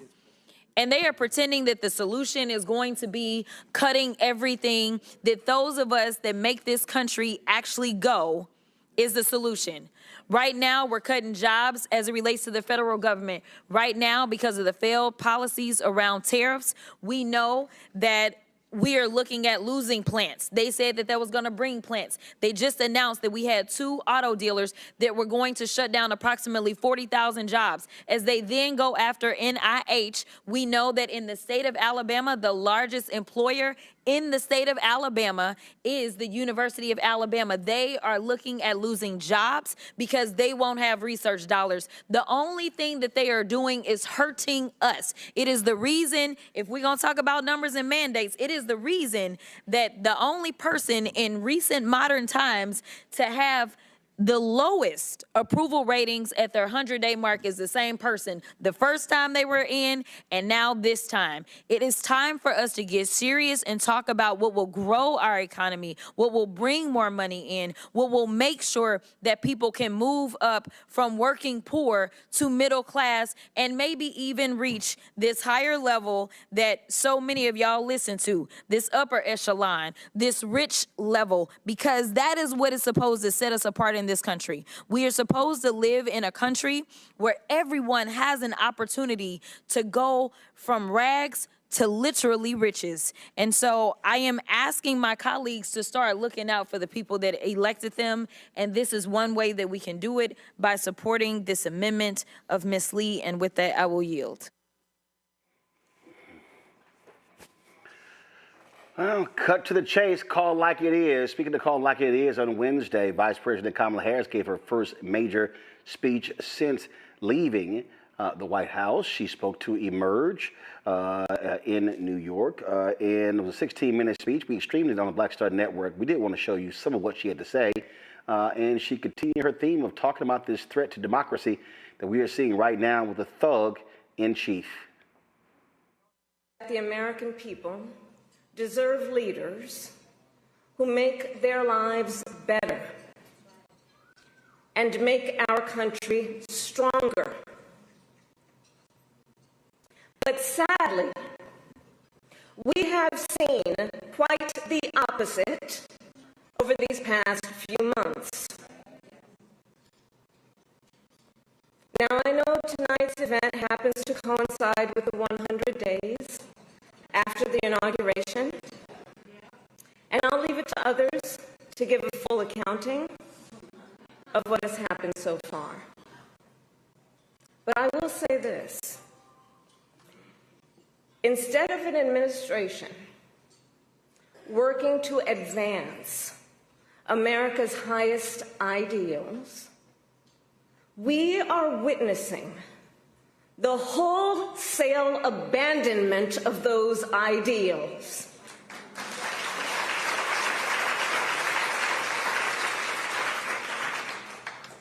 And what we are also seeing in these last 14 weeks is Americans using their voice and showing their courage. We all know President Trump and his administration and their allies are counting on the notion that fear can be contagious. They are counting on the notion that if they make some people afraid, it will have a chilling effect on others.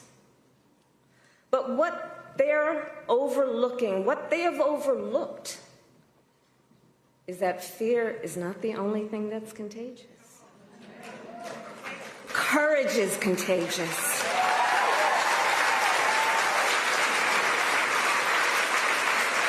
The courage of Americans who are banding together in the face of the greatest man-made economic crisis in modern presidential history. Americans across the political spectrum who are declaring that the president's reckless tariffs hurt workers and families by raising the cost of everyday essentials, devastate the retirement accounts that people spent a lifetime paying into, and paralyze American businesses, large and small, forcing them to lay off people, to stop hiring or pause investment decisions. The courage of Americans we are seeing who are rallying at Social Security offices to protect their hard-earned benefits. Of Americans who are speaking out to say, it is not okay to violate court orders. Not okay. Saying it is not okay to detain and disappear American citizens or anyone without due process.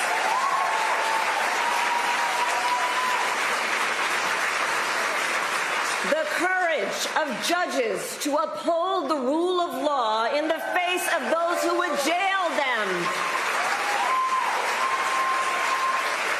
Of universities that are defying unconstitutional demands that threaten the pursuit of truth and academic independence.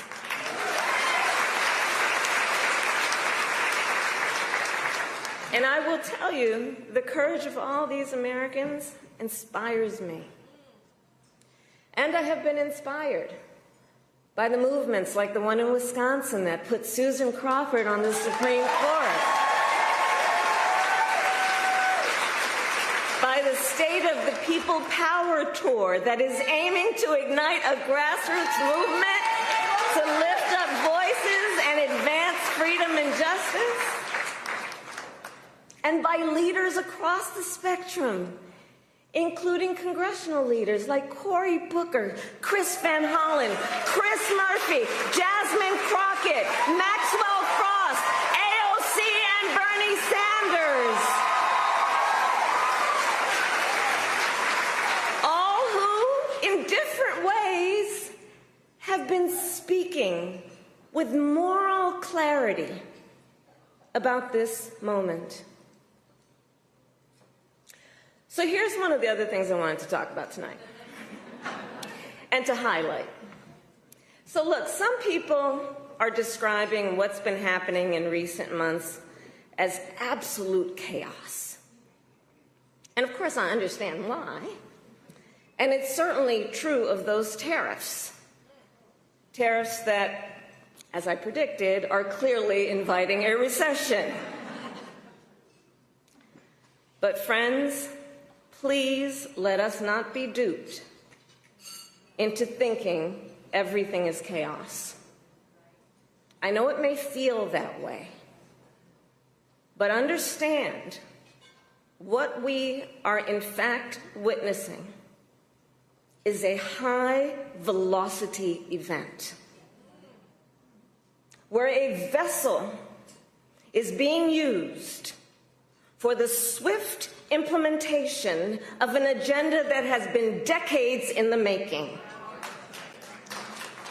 An agenda to slash public education. An agenda to shrink government and then privatize its services. All while giving tax breaks to the wealthiest among us. By the way, an agenda that is not lowering costs, not making life more affordable, and not what they promised. It's an agenda, a narrow, self-serving vision of America, where they punish truth tellers, favor loyalists, cash in on their power, and leave everyone to fend for themselves, all while abandoning allies and retreating from the world. And folks, what we are experiencing right now is exactly what they envisioned for America. Right now, we are living in their vision for America. But this is not a vision that Americans want. We are living in a moment when the checks and balances upon which we have historically relied have begun to buckle. And we here know that when the checks and balances ultimately collapse, if Congress fails to do its part, or if the courts fail to do their part, or if both do their part, but the president defies them anyway, well, friends, that is called a constitutional crisis. And that is a crisis that will eventually impact everyone. Because it would mean that the rules that protect our fundamental rights and freedoms, that ensure each of us has a say about how our government works, will no longer matter. And if that happens, the one check, the one balance, the one power that must not fail is the voice of the people. Folks, if you want to see the full speech from Vice President Kamala Harris, go to our Black Star Network app or go to our YouTube channel for the full speech. That is it for us. We will see y'all on Monday. Don't forget, support the work that we do. Join our Bring the Funk fan club to contribute via Cash App. Simply use the Stripe QR code. You see it right here. And if you're listening, go to blackstarnetwork.com. If you want to send a check or money order, make it payable to Roland Martin Unfiltered, P.O. Box 57196, Washington, D.C. 20037-0196. PayPal is R Martin Unfiltered. Venmo is RM Unfiltered. Zelle, Roland at RolandSMartin.com. Roland at RolandMartinUnfiltered.com. Download the Black Star Network app, Apple phone, Android phone, Apple TV, Android TV, Roku, Amazon Fire TV, Xbox One, Samsung Smart TV. Don't forget, get my book, White Fear, How the Browning of America is Making White Folks Lose Their Minds, available at bookstores nationwide. Also, of course, get out Roland Martin Unfiltered swag, our new shirts, merchandise, t-shirts, hoodies, wall art, mugs, and more. RolandMartin.creator-spring.com, RolandMartin.creator-spring.com. The QR code is right there as well. And of course, you can go to blackstarnetwork.com.